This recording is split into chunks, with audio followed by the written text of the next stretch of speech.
चलो इससे पहले क्लास में देख लो, सहसंजक बल तक समझे थे कि नहीं समझे थे, ये बताओ। यहीं से चालू करना है, सहसंजक बल से स्टार्ट करना है ना।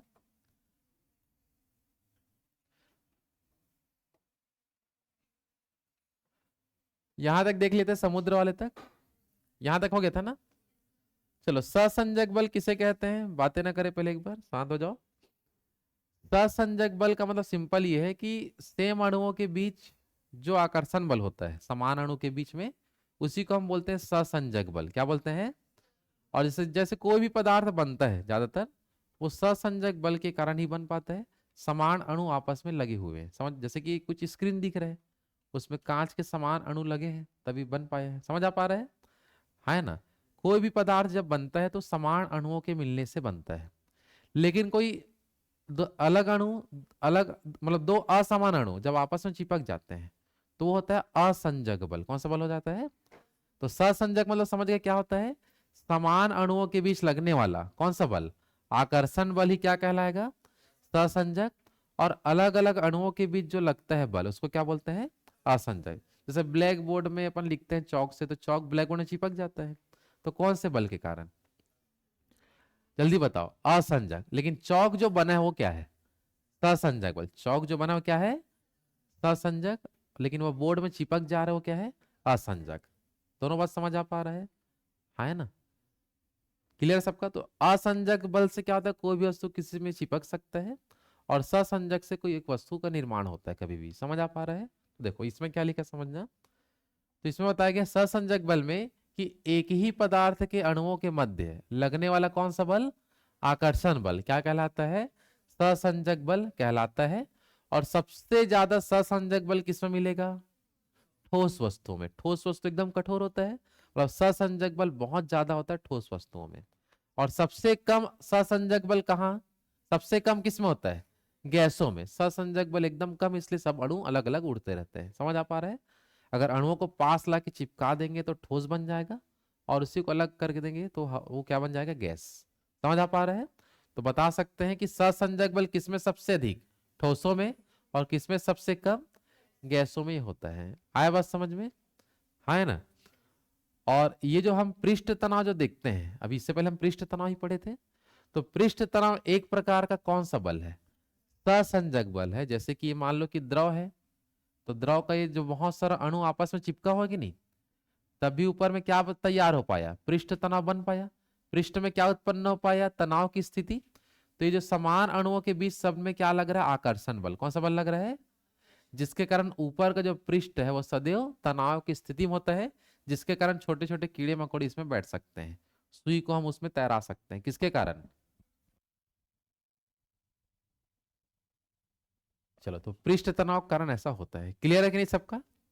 आया बात समझ में? तो सहसंजक बल क्या है जल्दी से बता दो। अगर सहसंजक बल के बारे में लिखने आया या कुछ बताना है तो क्या क्या बता सकते, जल्दी बताओ। समान अणुओं के बीच लगने वाला आकर्षण बल ही क्या कहलाता है? सहसंजक बल कहलाता है। लिख सकते हैं। सहसंजक बल किसमें सबसे अधिक होता है? ठोस वस्तुओं में। और किसमें सबसे कम? गैसों में। समझ आ पा रहा है? सहसंजक बल का अगर उदाहरण देखें तो पृष्ठ तनाव हम देखें, जो पृष्ठ तनाव हम जो पढ़े थे वह किस बल का उदाहरण होता है? सहसंजक बल का उदाहरण। इसलिए सहसंजक पृष्ठ तनाव टॉपिक में सहसंजक बल को समझना पड़ता है। आया कि नहीं समझ में? लेकिन सहसंजक के साथ अब और क्या समझेंगे? असंजक बल क्या होता है उसको भी हमको समझना है। समझ आ रहा है? देखो, असंजक बल किसको कहते हैं अभी थोड़ी देर पहले बताया मैं। अलग अलग पदार्थों के अणुओं के बीच लगने वाला जो आकर्षण बल है वो क्या है? असंजक। तो असंजक बल के कारण क्या होता है? तो कोई भी एक वस्तु दूसरे से चिपक सकता है, या एक वस्तु दूसरे वस्तु का आपस में घुल जाते हैं। समझ आ पा रहे हैं? तो एक वस्तु का दूसरे वस्तु से चिपक जाना या उसमें घुल जाना कौन सा बल है? असंजक। कौन सा बल होता है? असंजक बल होता है। आए कि नहीं समझ में? जल्दी बताइए। चलो थ्योरी थोड़ा पढ़ लो, क्या इसमें लिखे जल्दी बताओ। दो विभिन्न पदार्थों के अणुओं के बीच लगने वाला आकर्षण बल ही क्या है? असंजक। असंजक बल का मान अधिक होने पर क्या होगा समझना। असंजक बल का मान अधिक होने पर एक वस्तु दूसरे वस्तु से क्या हो जाती है? चिपक जाती है, या आपस में घुल जाती है। जैसे कि क्या बताओगे? दूध और पानी का जो मिश्रण है वह कौन सा बल है? असंजक बल। अलग अलग अणु हमको उसमें देखने मिला और दोनों आपस में घुल गए हैं। समझ आ पा रहा है? तो यह हो पाया कौन से बल के कारण? असंजक बल के कारण। अगर अधिक है तो या तो चिपक जाएगा या तो उसमें घुल जाएगा। लेकिन असंजक बल यदि मान लो कम है, असंजक बल का मान यदि क्या है जल्दी बता दो? कम है। कम होने पर एक वस्तु दूसरे वस्तु को नहीं भिगो सकता या नहीं उससे चिपकेगा। अब उसमें डाल भी देंगे तब भी नहीं चिपकता वो। समझ आ पा रहे हैं? क्या होने पर? असंजक बल का मान क्या होने पर जल्दी बताओ? कम होने पर क्या उसको भिगो पाएगा क्या? और क्या उस पर चिपकेगा क्या? तो नहीं चिपकेगा। जैसे कि याद रखना, यहां पर देख सकते हो अरबी के पत्तों पर पानी का नहीं रुकना, ये दिख रहा है। ये कौन सा पत्ता है? कोशई पत्ता। कोशई पत्ता को ही अरबी का पत्ता बोलते हैं यहाँ पर। ठीक है ना? समझ आ पा रहे हैं? खाए हो सब्जी? मही में कि किसमें? मही में ठीक लगता है क्या? वो केक वाला काटने वाला? पीस पीस बनाते हैं क्या? वही है। उसी का हम छत्तीसगढ़ में क्या बोलते हैं? कोचई पत्ता। लेकिन वैज्ञानिक लैंग्वेज में अरबी के पत्ते पर पानी क्यों नहीं ठहरता? सिंपल बताओगे कि इन दोनों के बीच असंजक बल कम है। असंजक बल क्या है? कम। दूध और पानी आपस में मिल गए हैं, कौन से बल के कारण? असंजक बल इनमें ज्यादा है। समझ आ पा रहा है? तो असंजक बल ज्यादा है तो क्या होगा, और कम है तो क्या होगा? समझ आ पा रहा है? हाँ या नहीं जल्दी बताओ। चलो, तो ये हो गया हमारा दोनों। ससंजक बल क्या होता है और असंजक बल क्या है, दोनों समझ समझ में आ रहा था? चलो, असंजक बल में देखते हैं कुछ एग्जाम्पल भी यहां से देखने मिलेगा। जैसे कि यहाँ पास किसमें किसमें असंजक बल ज्यादा होने के कारण क्या क्या देखने मिलेगा। ठीक, देखो बात है एकदम महंगा वाला, मतलब महंगा और सस्ता डिपेंड करता है कि उसमें असंजक बल ज्यादा है कि कम है। समझ आ पा रहा है? तो यहाँ लिखा है अधिक देर तक किसी वस्तु को चिपकाने के लिए असंजक बल का मान क्या कर दिया जाता है? बढ़ा देते हैं। तो उसको फिर बढ़ाएंगे तो उसमें बहुत सारा केमिकल मिलाना पड़ेगा। समझ आ रहा है? तो उसको फिर महंगा में बेचना पड़ेगा, और सस्ता है थोड़ा सा मिला दो। समझ आ पा रहा है? जैसे कि यहाँ पर देखना, लैक्मे का क्या बता दो? लिपस्टिक ये वाला है। ये अत्यधिक महंगा मिलता है क्योंकि इसमें क्या ज्यादा है? असंजक बल क्या होता है? ज्यादा। तो बहुत लंबे समय तक टिक जाता है। समझ आ पा रहा है ना? जैसे काजल वगैरह में देखना, आइकॉनिक का क्या आता है? काजल। ये भी लंबे समय तक टिक जाता है आंख पे। समझ आ रहा है? फैलता वैलता नहीं है। इसके अलावा और क्या लिखा है? जो परमानेंट मार्कर आता है, देख लो इस प्रकार से परमानेंट मार्कर लगा दोगे तो मिटाएगा कुछ नहीं हो। जैसे कि जो परमानेंट वाला नहीं है तो थोड़ा सा लिखो फिर मिटा जाता है। समझ आ पा रहा है? लेकिन परमानेंट मार्कर में लिख दोगे तो नहीं मिटने वाला। समझ आ पा रहा है? तो ये सब चीजों में क्या ज्यादा है? असंजक बल क्या है बता दो? ज्यादा। अब असंजक बल को यदि तोड़ना होता है तो उसके लिए भी कुछ सामानें आती हैं। जैसे कि देखो ध्यान से, थीनर हो गया, तारपीन का तेल हो गया। ये सब का काम क्या होता है? असंजक बल को कमजोर करना। क्या करना? जो असंजक बल जिसमें ज्यादा हो गया है उसको कमजोर कर देगा, फिर वो असंजक बल जिसमें ज्यादा भी है वो निकलना चालू हो जाता है। परमानेंट मार्कर में आप थीनर या तारपीन का तेल डालो, निकल जाएगा। समझ आ पा रहा है? हाँ है ना? तो देखो ये लिखा है, यदि दो चिपकी हुई वस्तु को छुड़ाना होता है तो उसमें असंजक बल को क्या करना होता है? कम। तो असंजक बल को कम करने के लिए क्या डाली जाती है? थीनर या तारपीन का तेल डाला जाता है। समझ आ पा रहा है? तो जितना भी एकदम कठोर वाला असंजक बल भी है तब भी वो एकदम तुरंत छूट जाता है। आया कि नहीं समझ में? तो असंजक बल के कारण समझ आ पा रहा है क्या होता है? असंजक बल का मान, असंजक बल को बढ़ा देने से क्या होगा?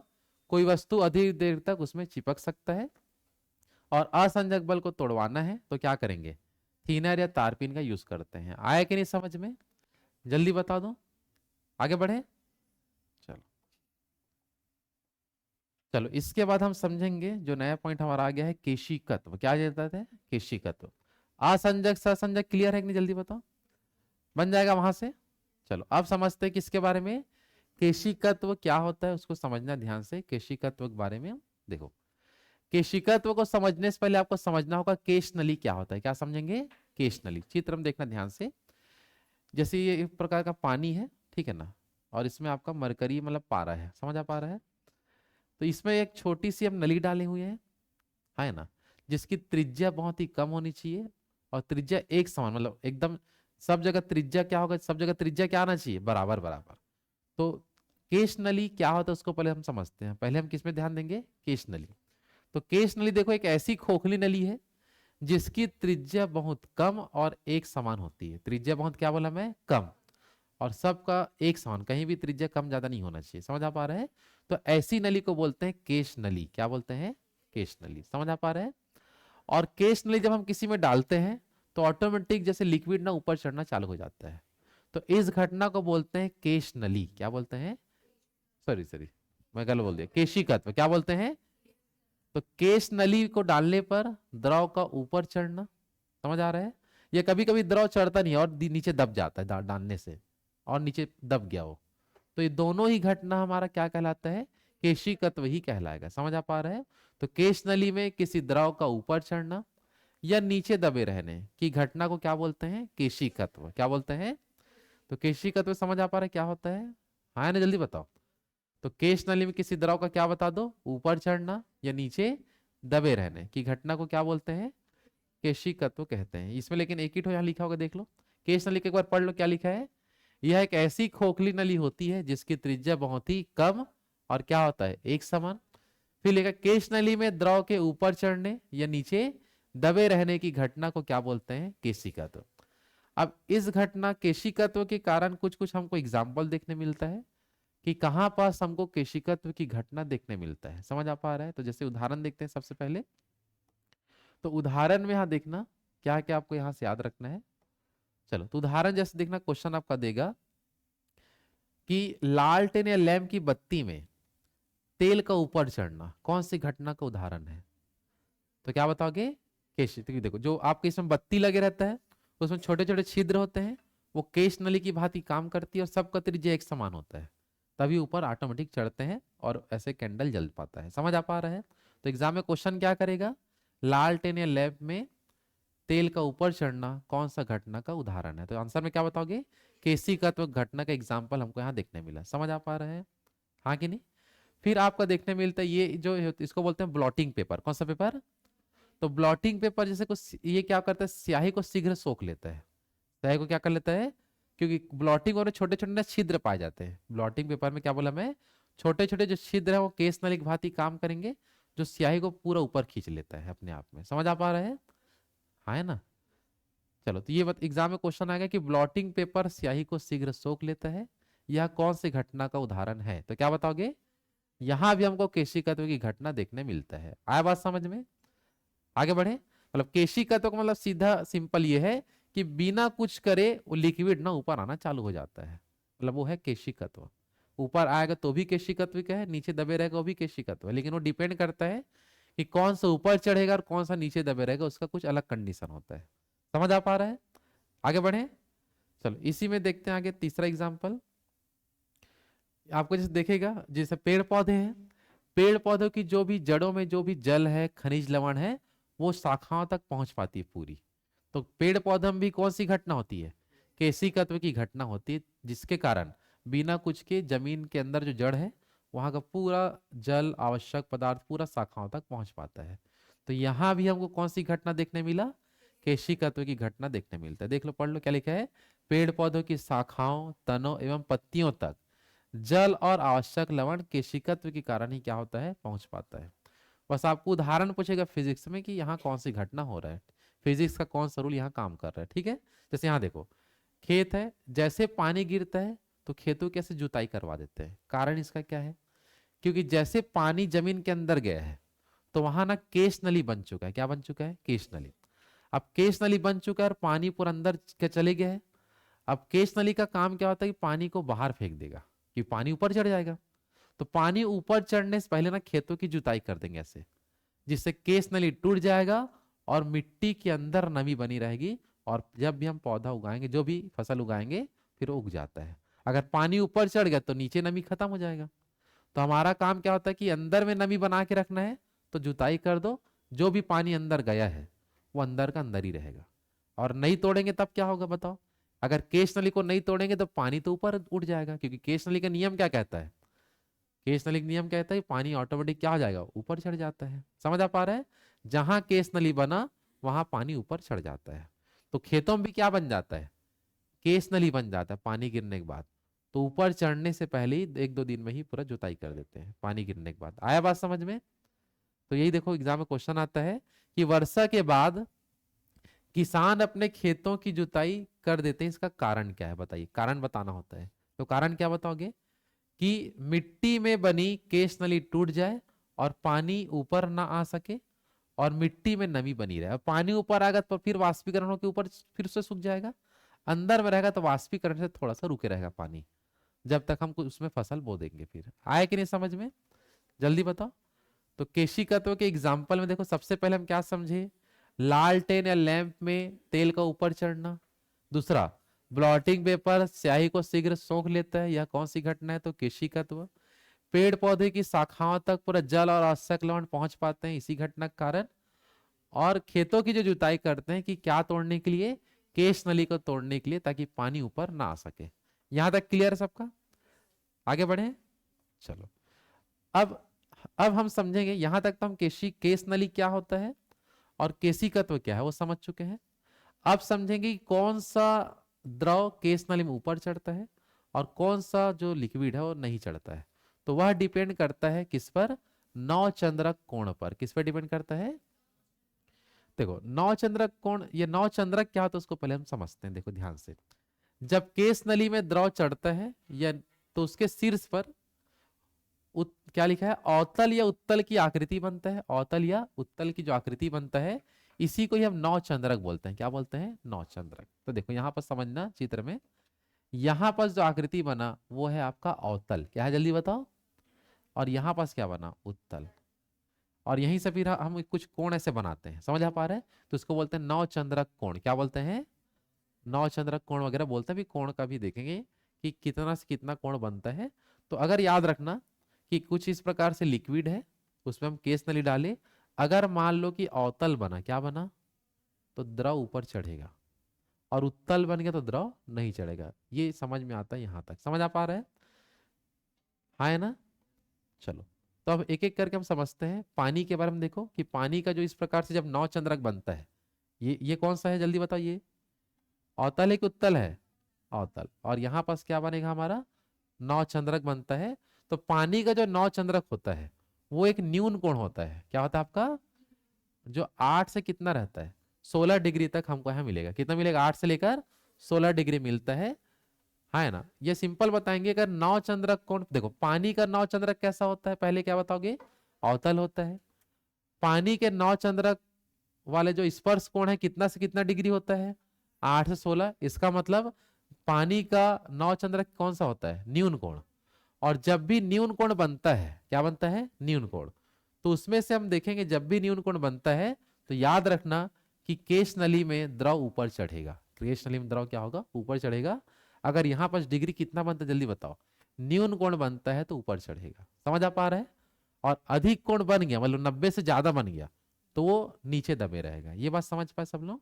तो अगर पानी के बारे में क्वेश्चन आए कि पानी केश नली में ऊपर चढ़ेगा, इसका कारण क्या है, तो सिंपल बताओगे, पहला कारण कि पानी का नवचंद्रक अवतल होता है ना। पानी का नवचंद्रक कोण 90 अंश से कम होता है, मतलब कितना से कितना होता है, 8 से 16 डिग्री तक मिलता है, जिसके कारण वो ऊपर चढ़ पाएगा, ऐसा हम बताएंगे। समझ आ पा रहा है।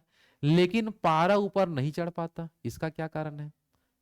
तो पारा के बारे में हम जब इसका अध्ययन किए तो पारा के बारे में देखो क्या पता चला कि पारा का जो नवचंद्रक होता है उसका आकृति क्या होता है, उत्तल। इसका आकृति देख लो क्या होता है, जल्दी बताओ, उत्तल इस प्रकार से आकृति होता है।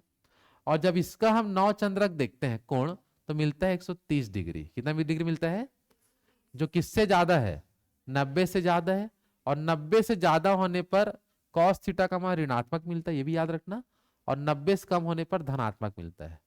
धनात्मक होगा तो ऊपर चढ़ेगा, ऋणात्मक होगा तो नीचे दब जाएगा। समझ आ पा रहे हैं, है ना। तो जब भी कोण क्या हो बता दो, अधिक कोण होता है तो वह ऊपर नहीं चढ़ेगा, ये भी याद रखना। समझ आ पा रहे हैं कि नहीं जल्दी बताओ, है ना। तो पहला चीज हमको ये पता चला नवचंद्रक के हिसाब से। देखो हम क्या क्या समझ के रखते हैं। देखो पानी का नवचंद्रक बताओ कौन सा होता है, अवतल। पारा का उत्तल, पहला अलग हो गया। दूसरा देखेंगे, यहाँ नवचंद्रक कोण कितना मिलेगा, 8 से 16। यहाँ नवचंद्रक 130 डिग्री मिलता है। समझ आ पा रहा है। अगर यहाँ पर नवचंद्रक कोण अधिक कोण है कि न्यून कोण, तो जब भी न्यून कोण होता है तो जब पूरा कैलकुलेशन करते हैं तो इसका आंसर पॉजिटिव आता है कॉस थीटा के हिसाब से। तो पॉजिटिव आया तो ऊपर चढ़ा। समझ आ पा रहा है? यहां पास पूरा देखिए तो कोण क्या था, अधिक कोण। कोण क्या था, अधिक कोण जब भी होगा तो क्या होगा, कॉस थीटा का वैल्यू क्या होगा, ऋणात्मक, और नीचे दबे रहेगा। इससे ये भी समझ आता है कि जब भी नौचंद्रक कोण न्यून कोण होता है तो ये ऐसे लिक्विड पानी कांच को भिगो सकते हैं। किसको भिगो सकते हैं, कांच को। समझ आ पा रहा है? और जिसका नवचंद्रक जो कोण अधिक कोण होता है वो कांच को नहीं भिगो पाते। किसको नहीं भिगो पाते, कांच को। तो ये भी अंतर याद रखना कि कौन सा द्रव कांच को भिगो पाएगा, तो जिसका नवचंद्रक कोण न्यून कोण होता है वो कांच को भिगो सकता है, और जिसका नवचंद्रक अधिक कोण होता है वो कांच को नहीं भिगो सकता। तो ये भी हम पहचान, देखो अगर हमको कोण नहीं निकालना तो हम पता करेंगे कि कौन सा चढ़ेगा कौन सा नहीं चढ़ेगा। तो कांच में डाल के देखेंगे, जो कांच को भिगो लेगा वो ऊपर चढ़ेगा, सिंपल सा है। जो कांच को नहीं भिगो पाए वो नीचे दबे रहेगा। समझ आ पा रहा है? तो कांच, पानी कांच को भिगो सकता है कि नहीं भिगो सकता, भिगो सकता है, लेकिन पारा नहीं भिगो सकता। तो सिंपल ये भी हम अंतर बता सकते हैं कि पानी कांच को भिगो सकता है इसलिए ऊपर चढ़ता है, और पारा कांच को नहीं भिगो सकता इसलिए नीचे दबे रहता है। तो ये सब अनेक अनेक प्रकार के क्वेश्चन यहां से मिलेंगे। आया बात समझ में? क्लियर हो पाएगा नहीं, जल्दी बताओ। नवचंद्रक कोण सबको याद रहेगा। पानी का नवचंद्रक बताओ, 8 से 16, और पारा का 130। क्लियर यहां तक सबका? आगे बढ़े। चलिए, तो पानी और पारा दोनों के बारे में हो गया। क्लियर है सबके यहां तक? हाँ है ना? चलो, तो इसी के साथ साथ हमारा केशिक का तो जो टॉपिक था वो खत्म। कौन सा टॉपिक हो गया? अब फिजिक्स में तो कुछ छोटे छोटे पॉइंट बस बच रहे हैं, मेन मेन हम पूरा अच्छे समझ चुके हैं। केशिक का तो सबको याद रहेगा। अब हम पढ़ेंगे किसके बारे में, प्लवन, मतलब कि तैरने से संबंधित कुछ चीजों का अध्ययन करेंगे। जल्दी से देखो। चलो, प्लवन देखो क्या होता है थोड़ा समझना। प्लवन का मतलब क्या बताओगे, तैरना। कोई तैरे हो पानी वानी में? किसको किसको आता है भाई तैरने? बाकी इधर, अच्छा एक ही जन को आ रहा है आपको, बस इधर से भी एक। तैरने का नियम बताओ फिर आप लोग। तैरने का नियम किसने दिया था, नहीं पता? पानी में हम तैर सकते, इसका कुछ ना कुछ तो आप कंडीशन होता होगा जिसके कारण आप पानी में तैर सकते हैं। उस नियम को फॉलो करेंगे तभी हम पानी में तैर पाएंगे, और फॉलो नहीं कर पाएंगे तो तैर नहीं सकते। क्योंकि सब लोग को नहीं आता, मतलब नियम फॉलो नहीं कर पाएंगे। समझ आ पा रहे हैं? जिसको आ जाता है लेकिन उनको पता नहीं कि नियम क्या हो रहा है, ठीक है? तो उसको आप पूरा अच्छे से समझेंगे कि तैरना क्या चीज होता है, उसको ध्यान से देखो, ठीक है? चलो, तैरने का जो नियम दिया था उस वैज्ञानिक का नाम है आर्किमिडीज। कौन दिया था बताओ?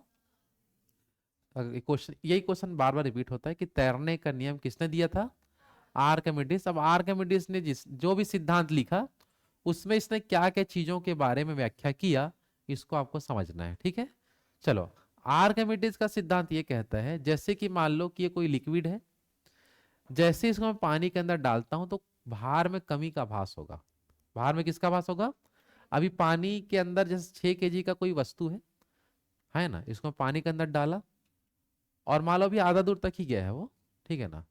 और जितना मान लो कि जितना दूर गया है, मेरे को पता कैसे चलेगा कि 6 kg का वेट अब मेरे को कितना लग रहा है? तो अपन देखेंगे कि जैसे मैं अंदर डाला इसको, तो जितना केजी में भार में कमी आया है उतना केजी वो बाहर निकाल दिया है, इसलिए वो कमी का आभास होता है।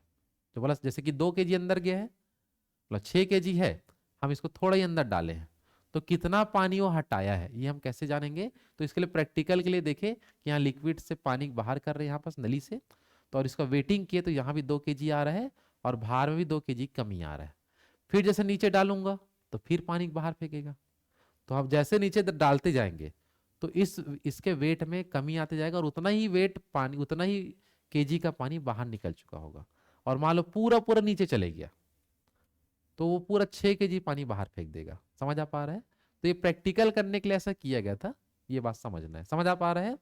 तो ऐसा नियम किसने बताया था? आर्किमिडीज ने बताया कि जैसे मैं किसी वस्तु को पानी में डालता हूं तो उसके भार में कमी का आभास होता है, और ये भार में आभासी कमी कितना होगा?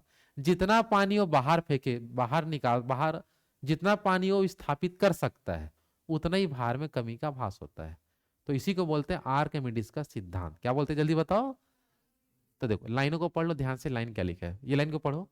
जब कोई वस्तु किसी द्रव में पूरी या आंशिक रूप से डुबोई जाती है तो उसके भार में कमी का क्या होता है? आभास। समझ आ पा रहा है क्यों ऐसा हो पा रहा है? उतना पानी वो साइड कर दिया, इसलिए कमी का आभास होता है। ठीक है, और भार में यह आभासी कमी वस्तु द्वारा हटाया गया द्रव के भार के बराबर होता है, बोल रहा है। जितना वेट में कमी आएगा उतना ही पानी वो हटा सकता है। समझ आ रहा है? जितना वेट में, जैसे यहाँ 6 kg था, 2 kg का लॉस हो रहा है, तो 2 kg पानी बाहर हो रहा है। समझ आ पा रहा है? और अंदर डालेंगे तो 4 kg का हो जाएगा, 4 kg का कमी होगा तो 4 kg पानी बाहर फेंक देगा। समझ आ पा रहा है? तो इस तरह अगर पूरा नीचे चले गया तो अब उस समय तो वो वेट एकदम हमको तो कुछ लगेगा ही नहीं। पूरा पानी जब पूरा बाल्टी, जैसे देखिए बाल्टी में पानी निकाले हो, जब पूरा जमीन में चले जाता है तो कुछ लगता ही नहीं है। जब खींचते जाते हैं एकदम पूरा बाहर आता है फिर 6 kg लगेगा, जब तक अंदर थोड़ा कमी कैसा होगा। और पूरा जमीन में जब ठहर जाता है, समझ आ पा रहा है, तो उतना ही kg पानी वो बाहर कर देगा। आया बात समझ में? तो यह किसका नियम है जल्दी बता दो? आर्किमिडीज ने यही चीज बताया था कि वस्तु जितना अंदर जाते जाएगा उतना ही पानी वो बाहर निकालते जाता है, या उतना ही पानी वो विस्थापित कर देता है, इसलिए भार में कमी का भास होता है। आया बात समझ में? हाँ है ना?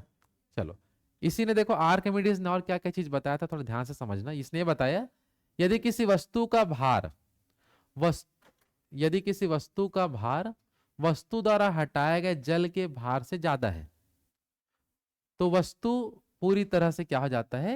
डूब जाता है। ये याद रखना, देखो समझना ध्यान से। लाइन यहाँ क्या बोल रहा है? यदि क्या बोले हैं, वस्तु का भार, किसका भार बता दो? हटाए गए द्रव के भार से ज्यादा है। इसका मतलब जैसे मान लो यहां पर हम देखेंगे, जैसे 5 kg पानी वो हटाया है। कितना kg पानी हटाया?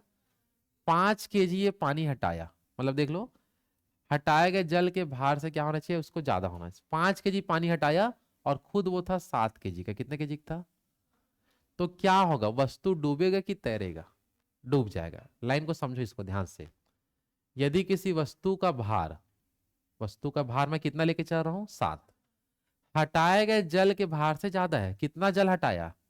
5 kg हटा देता है तो वस्तु पूरी तरह से क्या हो जाता है? डूब जाता है। ये याद रखना नियम। समझ पा रहे हो कि वस्तु डूबता क्यों है पूरी तरीके से? क्योंकि जितना भार था उससे कम पानी हटा रहा है ना, तो पानी वो वस्तु क्या हो जाएगा? डूब जाएगा उसमें। ये नियम सबको याद रहेगा कि कब वस्तु डूबेगा, समझ जाओगे ना? तो वस्तु का भार ज्यादा और हटाए गए जल का भार कम। क्लियर सबका? चलो अब हम समझते हैं सेकंड नंबर। यहां तक क्लियर सबका? फिर लिखा है यदि वस्तु का भार, किसका भार? तो वस्तु का भार मैं 7 kg लेके चलता हूं। क्लियर है सबका? वस्तु का भार हटाए गए जल के भार के बराबर है। अब वो 7 kg ही पानी हटाया है। कितना kg पानी हटाया? जितना भार था उतना पानी हटा दिया। तब क्या होगा? तो इस कंडीशन में वस्तु आंशिक रूप से डूबेगा। क्या, कैसे डूबेगा? मतलब देखो, इसका आधा हिस्सा से डूबे रहेगा पानी में और आधा हिस्सा रहेगा, और इसी के नियम पर जहाजों को बनाया जाता है। आधा हिस्सा उसको पूरा डूबे रहता है ना, और जो हिस्सा नहीं डूबा उसी में फिर रहने वहने के लिए आदमी को बैठाते हैं वहां। ये बात समझ पा रहे हो? हाँ, इसको बोलते हैं आंशिक रूप से डूबना। क्या डूबना? आंशिक रूप से डूबेगा, पूरा पूरा नहीं डूबेगा। यार डूबेगा तो ऐसा लग रहा है कि उसका आधा हिस्सा डूबेगा, आधा हिस्सा ऊपर है हमारा। समझ आ पा रहा है ना? तो कब आंशिक रूप से डूबता है जल्दी बताओ? जब वस्तु का भार और हटाए गए द्रव का भार दोनों क्या है? बराबर, तो आंशिक रूप से डूबेगा। क्लियर है सबका? फिर अब देखते हैं यदि वस्तु का भार हम कितना केजी लेके चल रहे हैं? 7 kg। कितना लेके चलते हैं? 7 kg में लेके चला। फिर हटाए गए जल के भार से यदि क्या है बता दो? कम है। वस्तु का भार हटाए गए जल के भार से क्या है? कम। जैसे वो 8 kg पानी हटा दिया। कितना हटा दिया? लेकिन है कितने का खुद? तो लिखा है पानी में वो तैरते जाएगा। पानी में तैरेगा मतलब कुछ नहीं डूबेगा, पूरा जो वस्तु था ऊपर में से तैरते रहेगा। यहां से बात समझ पा रहे हो? यहां ऐसे वस्तु तैरते रहेगा। समझ आ पाएगा नहीं? फिर से एक बार देख लो, या मैं सीधा ऐसे बता देता हूं। एक तो है जो वस्तु जो पूरा अंदर डूब जाएगा। कब डूबेगा जल्दी बताओ मेरे को? हटाए गए जल के भार से क्या है? ज्यादा है तो डूब जाएगा, है ना? और बराबर है तो आंशिक रूप से मतलब आधा हिस्सा डूबा है, आधा हिस्सा अंदर। या आंशिक रूप से मतलब आधा, पूरा नहीं जाएगा अंदर, ऊपर ही तब में रुक जाएगा वो। समझ आ पा रहे हैं? और तीसरा कंडीशन क्या देखे? वो तैरेगा। वो क्या होगा बता दो? तैरता कब है जल्दी बताओ? जब वस्तु का भार क्या रहेगा? हटाए गए जल के भार से क्या रहेगा? कम। मतलब 8 kg हटाया है और खुद 7 kg का है, समझ आ पा रहा है? तो ये कंडीशन आपको मिल जाएगा। आया कि नहीं समझ में?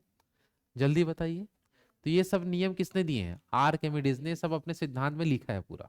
समझ आ पा रहा है? तो पहला चीज बताया कि भार में कमी का भास होता है।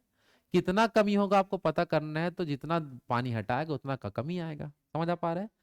कब पूरी तरीके से डूब जाएगा, कब आंशिक रूप से डूबेगा, और कब तैरेगा ऊपर में एकदम। तो ये तीनों के लिए इसने अलग अलग चीज बताया था। आया कि नहीं समझ में? तीनों लाइन क्लियर है सबका यहां तक? आगे बढ़े। चलो चलो, आर्किमिडीज ने देख लो और क्या क्या चीज इसने बताया था, वही तीनों का एक चित्र यहाँ पास बना हुआ है। यदि किसी वस्तु का भार वस्तु द्वारा हटाए गए जल के भार से क्या होता है, ज्यादा, तो वस्तु पूरी तरह, ये उसी को यहाँ मैं दोबारा और लिख दिया हूं ताकि चित्र के साथ बता सकूं। समझ में आ रहा है? चलो, पहला जो नियम ये वाला है, वस्तु क्या हो गया है, डूब चुका है ना? तो पहला कंडीशन याद रहेगा, है ना? ये आंशिक रूप से डूबा है, क्या है बता दो? तो दूसरा वाला हो गया। और इसमें वस्तु क्या हो रहा है, तैर रहा है। समझ आ पाए कि नहीं? क्लियर है सबका? तो पहला नियम हम क्या देखने मिला, डूबेगा तो क्या कंडीशन क्या है, वस्तु का भार यहाँ क्या होगा, जल्दी बताओ।